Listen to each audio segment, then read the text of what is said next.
Hello दोस्तों, tricks for all students में आप सभी का एक बार फिर से स्वागत है। दोस्तों, आज के इस वीडियो में हम आपका एक सब्जेक्ट है अंडरस्टैंडिंग पॉलिटिकल थ्योरी। तो पॉलिटिकल साइंस फर्स्ट सेमेस्टर का एक सब्जेक्ट है अंडरस्टैंडिंग पॉलिटिकल थ्योरी, और आज हम आपके इस सब्जेक्ट का 2021 और 2022 का क्वेश्चन पेपर देखेंगे, उसका रिव्यू करेंगे। दोस्तों, इंपॉर्टेंट वीडियो है, प्लीज़ पूरी देखना ताकि आप सारी चीज़ें अच्छे से समझ सकें। प्लीज़ वीडियो को पूरा देखना ताकि सारी बातें आप समझ सकें। देखो, सबसे ज़्यादा जो रीसेंट क्वेश्चन पेपर है वो ज़्यादा इंपॉर्टेंट होता है, और यहाँ जो सिलेबस है वो उसमें भी ज़्यादा बदलाव नहीं है। तो प्लीज़ देख लो वीडियो पूरा ताकि आप सारी बातें समझ सको। तो सबसे पहले बात कर रहे हैं 2021 के क्वेश्चन पेपर की। 2021 का क्वेश्चन पेपर में अगर हम पहला क्वेश्चन देखें तो इसमें क्वेश्चन है कि राजनीति क्या है, राजनीति के उदारवादी और मार्क्सवादी दृष्टिकोण में तुलना कीजिए और इसमें क्या अंतर है बताइए। What is politics, compare and contrast liberal and Marxist view of politics. जैसा कि आप जानते हैं कि राजनीति क्या है ये आपको पढ़ना था, और साथ में ही आपको राजनीति के दृष्टिकोण को भी पढ़ना था। ठीक है, राजनीति क्या है इसमें ये चीज़ बिल्कुल ऑटोमेटिकली शामिल है। ठीक है, वो आपसे क्वेश्चन में रिव्यू भी पूछ सकते हैं, और रिव्यू पे मैंने वैसे वीडियो बनाई है, आप देख सकते हैं। लेकिन फिर भी आज हम बस रिव्यू कर रहे हैं इस क्वेश्चन पेपर का। यहाँ पे रिव्यू का मतलब है, यहाँ पे जो व्यूज़ हैं वो है, यहाँ पे रिव्यू कह दिया मैंने, तो यहाँ पे दृष्टिकोण आप याद कर लेना। इसका दूसरा क्वेश्चन अगर हम बात करें तो वो है राजनीतिक सिद्धांत क्या है। राजनीतिक सिद्धांत के अध्ययन में अनुभव सिद्ध उपागम के महत्व की व्याख्या कीजिए। तो ये जो आपने जो पॉलिटिकल थ्योरी का जो क्वेश्चन आपने चैप्टर यूनिट पढ़ी होगी जिसमें आपका है मतलब थ्योराइजिंग द पॉलिटिकल, तो वहाँ से ये क्वेश्चन आया था। और इसमें आपको एक अप्रोच यानी कि जो आपकी अनुभव मूलक जो अप्रोच रही थी उसको आपको एक्सप्लेन करना था। इसके अलावा जो यहाँ पे तीसरा क्वेश्चन है वो है अनुदारवाद के विकास का वर्णन कीजिए।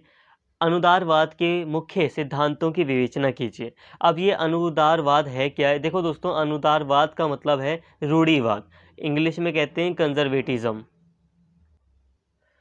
तो 2021 का ये जो क्वेश्चन पेपर है यहाँ पर रूढ़िवाद की जगह डायरेक्टली अनुदारवाद लिखा है, लेकिन आप इंग्लिश से समझ जाना, रूढ़िवाद का मतलब कंजर्वेटिज्म ही होता है। तो यहाँ पर आपको रूढ़िवाद को अच्छे से एक्सप्लेन करना था इस क्वेश्चन में। इसके अलावा जो नेक्स्ट क्वेश्चन है यहाँ पर फोर्थ क्वेश्चन, वो है नारीवाद की विविध धाराओं का परीक्षण कीजिए। देखो, जो फेमिनिज्म है उसके अलग अलग प्रकार हैं। तो फेमिनिज्म के, नारीवाद के जो भी प्रकार आपको बताए गए हैं, स्पेशली 3 प्रकार माने जाते हैं। 3 एक वीडियो भी बनाई है मैंने उस पर, तो आप देख सकते हैं उसको। तो जो नारीवाद है उसके 3 प्रकारों को आपको यहाँ पर एक्सप्लेन करना था। ऐसे क्वेश्चन में वैसे आपको नारीवाद क्या है ये भी आपको बताना है। हालाँकि दोस्तों, ये जो वीडियो है ये स्पेशली बस आपको क्वेश्चन दिखाने के लिए है, अभी मैं ज़्यादा एक्सप्लेन नहीं करूँगा। क्या चीज़ें कैसे करनी है, कैसे लिखना है, सब कुछ मैं नेक्स्ट वीडियो में बताऊंगा। ये बस रिव्यू दिया जा रहा है आपको यहाँ पे हल्का-हल्का कि ऐसे-ऐसे क्वेश्चन आए थे। देखो, जो 5वां क्वेश्चन है वो है मार्क्सवाद की मुख्य विशेषताओं का विश्लेषण कीजिए। जो मार्क्सिज्म है उसके बारे में आपको डिटेल में लिखना था इस क्वेश्चन में। इसके अलावा write an essay on political obligation, राजनीतिक दायित्व की आपकी एक यूनिट है तो उससे ये क्वेश्चन रिलेटेड है, जिसमें आपको राजनीतिक दायित्व पर एक निबंध लिखना है, मतलब जितनी भी बातें वो आपको लिखनी है। एक्चुअल में जो 2021 का क्वेश्चन पेपर है ये ऑनलाइन क्वेश्चन पेपर है, क्योंकि 2021 में जैसा कि हम जानते हैं जो एग्ज़ाम हुए थे वो ऑनलाइन मोड में हुए थे। ठीक है, वो ऑफलाइन मोड में एग्ज़ाम नहीं हुए थे। तो यहाँ पर 6 क्वेश्चन दिए गए थे ऑनलाइन मोड में, हमेशा ही 6 क्वेश्चन दिए जाते हैं। और अगर आप फिजिकल एग्ज़ाम देंगे, जब आप देखेंगे कि रेगुलर का आप मतलब जब आप जाकर सेंटर में एग्ज़ाम देंगे ऑफलाइन, तो वहाँ पर 8 क्वेश्चन आएंगे। अब यहाँ पर 2022 का क्वेश्चन पेपर हम देखने जा रहे हैं। 2022 में जो एग्ज़ाम हुए थे वो भी ऑनलाइन मोड में ही हुए थे। आप ये मत समझना कि ऑनलाइन है तो ये इंपॉर्टेंट नहीं है, इंपॉर्टेंट है, चाहे ऑनलाइन एग्ज़ाम हुए हों चाहे ऑफलाइन, क्वेश्चन पेपर तो आपके लिए इंपॉर्टेंट है ही। लास्ट 2 साल का ये क्वेश्चन पेपर है। तो यहाँ पे हम 2022 का क्वेश्चन पेपर एक बार देख लेते हैं क्या है इसमें।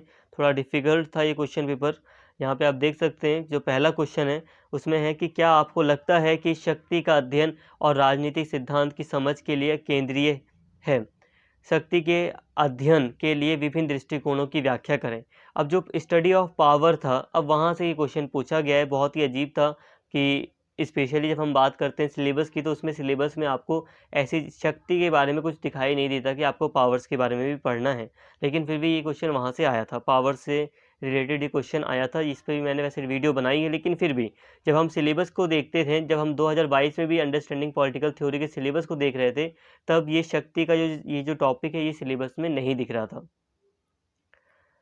इसके अलावा यहाँ पे अगला क्वेश्चन है जो आनुभाविक उपागम है कि उसकी मुख्य विशेषताएं क्या है, ये लिखना था। क्या ये राजनीति के अध्ययन का वैज्ञानिक आधार प्रदान करती है, इसकी व्याख्या करनी थी।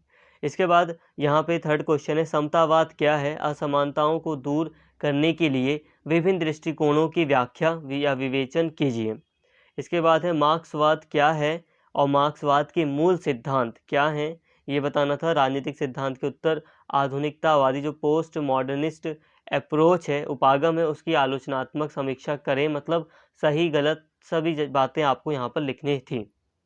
इसके अलावा ये जो क्वेश्चन नंबर 6 है वो है व्यक्तिगत राजनीति क्या है, क्या आप इस कथन से सहमत हैं कि व्याख्या से क्या आप इस कथन से सहमत हैं, व्याख्या कीजिए। देखो दोस्तों, ये 2022 का ये जो क्वेश्चन पेपर था, 2022 का जब हम क्वेश्चन पेपर देखते हैं अंडरस्टैंडिंग पॉलिटिकल थ्योरी का, तो ये काफ़ी डिफ़िकल्ट रहा था स्टूडेंट्स के लिए। लेकिन देखो, आप ये मत सोचो कि आपके लिए भी ज़्यादा डिफ़िकल्ट आएगा क्वेश्चन पेपर। 2021 का क्वेश्चन पेपर मैं सबसे बेस्ट कहूँगा कि काफ़ी ईज़ी था, वो डायरेक्टली यूनिट वाइज़ आया था और मैक्सिमम आपके भी ये चांस यही है कि वो यूनिट वाइज़ ही आपसे भी पूछेगा।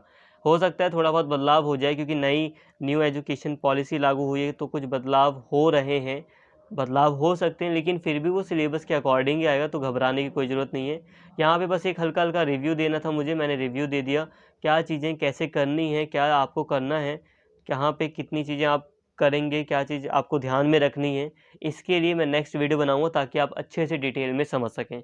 तो कैसे अपनी स्ट्रैटेजी रखनी है, इसके लिए प्लीज़ नेक्स्ट वीडियो का वेट करें। उम्मीद करता हूँ सारी चीज़ें आपको यहाँ पे समझ में आई होंगी और ये आपने क्वेश्चंस देख लिए होंगे। बस एक बार क्वेश्चन पेपर आपको दिखाना था इस वीडियो में, और कुछ भी नहीं। तो उम्मीद करता हूँ वीडियो आपको पसंद आई हो। अगर वीडियो अच्छी लगी हो तो प्लीज़ चैनल को सब्सक्राइब कर लें और इस वीडियो को ज़्यादा से ज़्यादा शेयर करें और लाइक करें। Thank you.